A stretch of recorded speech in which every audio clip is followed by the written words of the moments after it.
Mga katropa, karugtong ito ng mainit ting talakayan nung nakaraan tungkol sa bilyones na pondo sa flood control. May kaya daw ayaw pirmahan ng mga senador yung partial report ay dahil patibong o trap daw yan at hindi daw sinama yung mga dambuhalang pangalan kagaya ni na BBM at Martin Romualdez. Kesyo kasabwat daw ang ombudsman kaya kapag pinirmahan, tapos na ang boxing at ligtas na ang malalaking isda.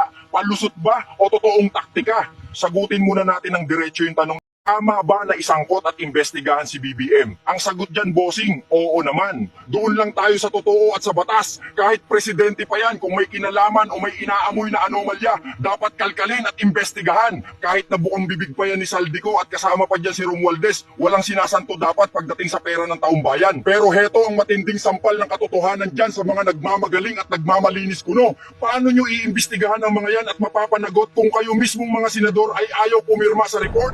Gusto nating mapanagot ang lahat ng sangkot kahit pangulo pa yan. Kaso yung mga panay ang dakdak at galit daw sa korupsyon kapag pirmahan na para magkaroon ng malawakang investigasyon, biglang nag-aatubili. Paano nyo mapapanagot yan si BBM at Martin kung sa report pa lang ibinabasura nyo na sa pamamagitan ng hindi pagpirma? Kung talagang malinis sila at palaban, pwede naman nilang isama yung mga pangalan na gusto nilang idiin. O baka naman kaya ayaw nilang pumirma ay dahil ang gusto lang nilang imbestigahan ay si BBM at ayaw nilang paimbestigahan ang lahat ng opisyal. Bossing, dapat lahat kalkalin. Sa Malacanang man yan, mga senador, mga congressman, at lahat ng sangkot na kontratista. Wala nang dahilan pa, dapat pirmahan nila yan. At isama sa report ang dapat isama para magkaalaman na kailan ba nag-umpisa tong bilyones na gatasan sa flood control na yan. Bossing, hindi ito invention lang kahapon. Ang pondo para sa pagpigil sa baha ay nag-umpisang lumobo ng matindi noong administrasyon ni Pinoy pagkatapos manalasa ang bagyong Undoy. Pinagpatuloy yan at mas pinalaki pa noong panahon ni PRRD sa ilalim ng mga dambuhalang infrastructure projects at tuloy-tuloy ang agos niyan hanggang umabot ngayon sa administrasyon ni PBBM kung saan pumalo na sa mahigit 255 billion pesos ang budget sa isang taon. Kung alam ng mga senador na minamanipulala ng komite ang report para iligtas ang malalaking isda, uulitin ko, hindi solusyon ang pag-iwas sa pagpirma. Kapag inatrasan nila ang pirmahan, hindi aabot sa mayorya ang komite. Ano ang mangyayari sa sinasabi nilang scripted report? Ibabasura ito sa archive.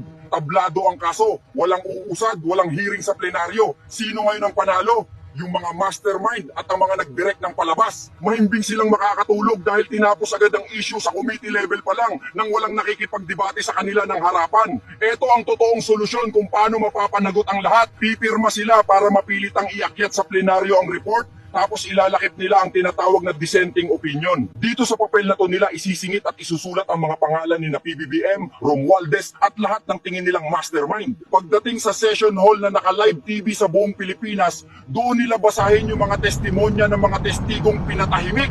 Doon nila isigaw sa taong bayan, mga kababayan. Scripted ang report na ito para protektahan ang mga nasa itaas at heto ang totoong ebidensya at listahan ng mga tunay na mastermind na gusto naming ipaimbestigahan. Ang hindi pagpirma ay pabor pa sa mga nag-direct ng palabas dahil nakakaiwas sila sa matinding gisahan sa plenaryo. Ayaw talaga nilang pirmahan kasi baka pagdating sa debatehan, mabuklat na pati sila at mga kaalyado nila ay kumita rin sa nakaubuhangin at ghost project. Panay turo at nagtuturuan, pero pare-pareho naman silang sangkot. Isa pang kalokohan dyan, bigla na lang may mga lilitaw na sakse o witness para guluhin ang investigasyon. Boss, hindi tayo pwedeng maniwala agad sa kwento ng kung sino-sinong biglang susulpot ng hindi naiimbestigahan ng tama. Minsan, may mga pilit na inilalabas na witness para lang paboran ng interes ng mga politiko. Dapat busisiin ng mabuti kung nagsasabi ba talaga ng totoo o bayaran lang para ilihis ang atensyon ng taong bayan. Pwede pa bang buksan ulit yung kaso?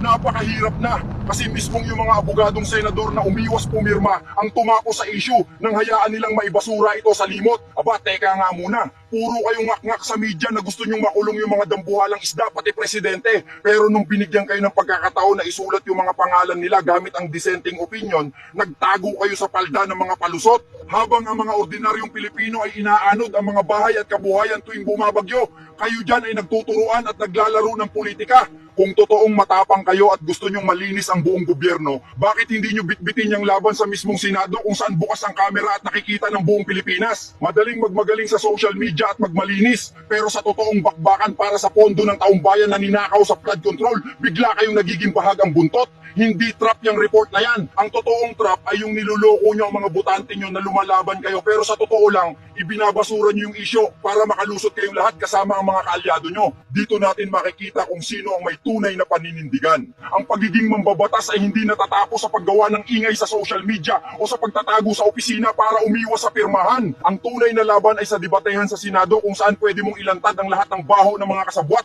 kahit pa presidente, speaker, senador o congressman yan. Ang pag-iwas sa pagpirma ay hindi taktika para iligtas ang bayan. Taktika yan para iligtas ang sarili at ibaon sa limot ang kaso para walang matinding kalkala na mangyari. Para mahuli ang mga may pakana sa flood control, kailangan natin ng mga leader na hindi takot maglapag ng dissenting opinion para mabusisi ang buong katotohanan. Ano sa tingin nyo mga bossing? Naniniwala ba kayo sa palusot na trap lang ang report kaya hindi pinirmahan? O sadyang umiiwas lang sila dahil gusto lang nilang mamili ng iimbestigahan at baka mabuklat pati sarili nilang kalokohan sa flood control? Ibagsak nyo na ang inyong matatalim na saloobin sa comment section at magpalitan tayo ng opinion ng may respeto. Maging mapanuri at laging buksan ang isipan sa pagtuklas ng katotohanan. Pagpalainawa ng Diyos ang ating mahal na Pilipinas. God bless po sa ating lahat.